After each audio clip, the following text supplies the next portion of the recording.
This is Pastor Kent, and this is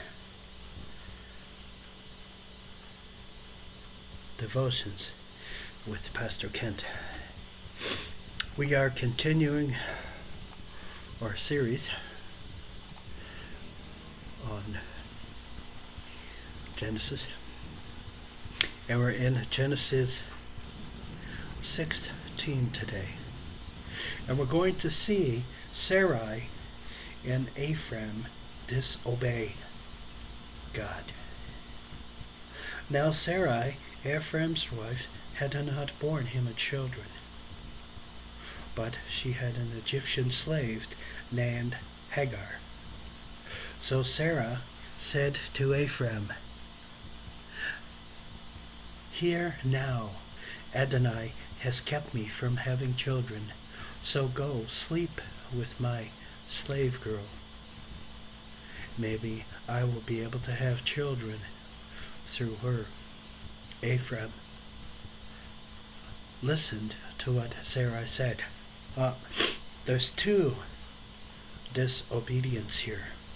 One, Sarai did not trust God, and Ephraim committed adultery by sleeping with another woman. It's not a good scenario here.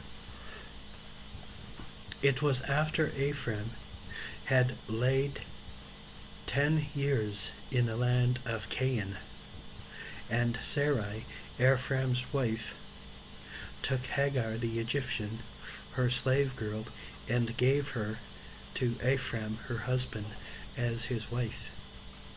Ephraim had sexual relations with Hagar, and she conceived. But when she became aware that she was pregnant, this is Sarai,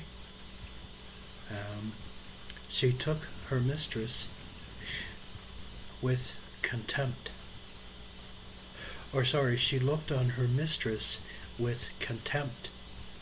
Sarah said to Ephraim, "This is an outrage being done to me. It's your fault." So Sarai blamed the husband for not following the laws of, marriage and staying faithful to one wife. True. I gave my slave girl to you to sleep with, and when she saw that she was pregnant, she began holding me in contempt. May Adonai decide who is right, I or you. However, Ephraim answered Sarai and said, "Look, she's your slave girl. Deal with her as you think fit." Then Sarai treated her so harshly that she ran away from her. So Sarai was jealous and began to feel hurt and belittled and mocked at and made fun of. So she beat her slave girl. So she used abuse. Now, Adonai does not look on abuse in the Bible as very good at all. As a matter of fact, it's a sin. So, what was the result of this sin? The angel of Adonai found her by the spring in the desert,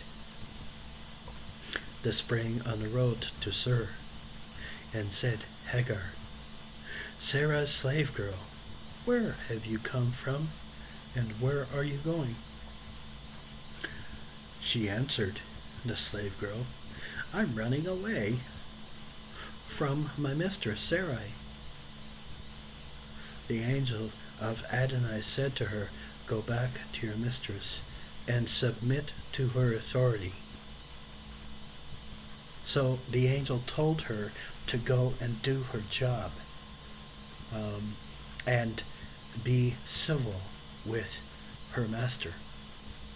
This is a picture of how we should deal with our Messiah and submit to his will. The angel of Adonai said to her, I will greatly increase your descendants. So now, as a result of Ephraim's disobedience, God now gives Hagar, the promise that was also given to Ephraim. There will be so many that it will be impossible to count them. The angel of Adonai said to her, Look, you are pregnant, and you will give birth to a son. You will call his name Ishmael. God pays attention. That's what it means. Because Adonai has paid attention to your misery. He will be like a wild donkey of a man, and his hand against anyone, and everyone's hand against him, living his life at odds with all his kinsmen. So they'll be fighting and bickering and quarreling, and this is as a result of sin, because Ephraim and Sarai stepped out of the will of God and chose to have a son against the timing of Adonai. They are being punished by the same thing that they disobeyed, and now their blessing is also bestowed on Hagar and her descendants. So she named Adonai, who had spoken with her, El Roi. God of seeing is what it means, because she said, Here I really seen the one who sees me, and stayed alive. This is why the well has been called Bel Achai Ronei, well, for now, who lives and sees. It lies between Kadesh and Bread. Hagar born Ephraim a son, and Ephraim called the son whom Hagar had bore Ishmael. Ephraim was 86 years old when Hagar bore Ishmael to Ephraim. This is a lesson to us that when we step out of our Adonai's will, there's always consequences. There's always problems and issues. When we step out of what our Adonai has set down for us and move ahead of him, it never goes well. As we see with Ishmael, he became a wild donkey of a man, untamed, uncontrolled, and constantly at odds with his family and relatives. Such a horrible, punishment, but our Adonai never looks on disobedience in a good way. Look at Adam and Eve. Look at the people with Noah. He destroyed them. So, make no mistake, he does not take sin lightly.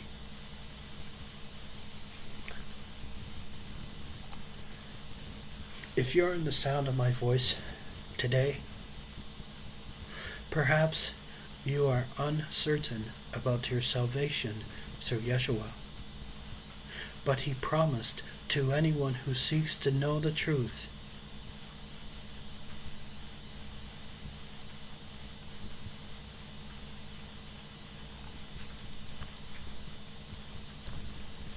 John 7:17 says, if anyone chooses to do the Messiah's will, they will find whether my teachings comes from Abba or whether I speak on my own. Rak HaKadosh offers himself as a gift to anyone who trusts him. Make sure you are going to heaven. Abba, I am a sinner, and I am sorry for the sins I have committed. I know my sins have put distance between us. I know the distance between us can be healed.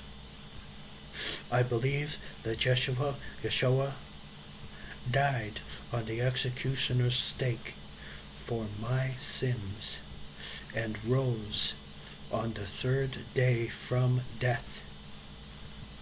I now receive him as my personal Messiah and accept the offer of forgiveness and everlasting life in the kingdom of heaven. Thank you, Abba, in Yeshua's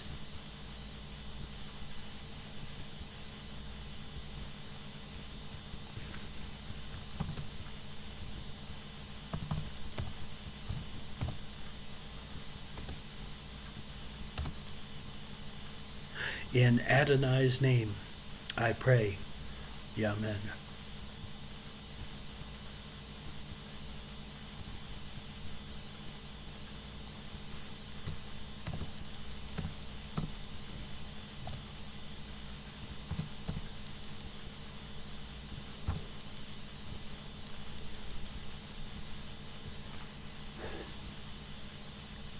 Please take a moment. Let others know you prayed the prayer of salvation, because in Matthew 10 verse 32 and 33.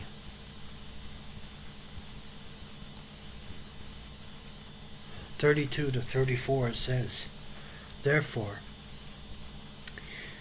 who will confess me in front of people, I will also confess them in front of my Father in the heavens.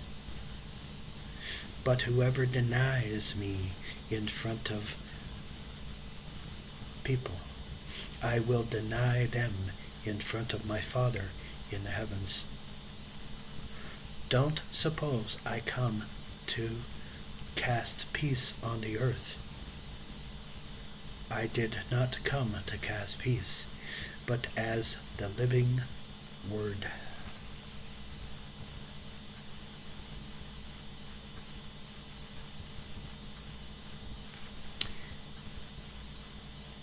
You can do this by putting it on social media, but you should have a witness. You can do this by calling 11 p.m. to 1 a.m. Atlantic time to 347-202-0791. To come on air, press 1.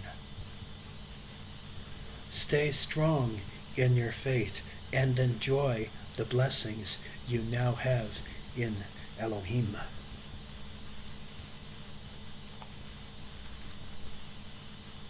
Join with us. We are on every night on the Blog Talk Radio. Come join us. And yes, I'm being festive. You know, it's Christmas time, and I absolutely adore Christmas. You know. So, let's have a word of prayer. Abba, Thank you for being here with us. Bless, guide, strengthen, and keep us as we go our separate ways. We pray in your name. Amen.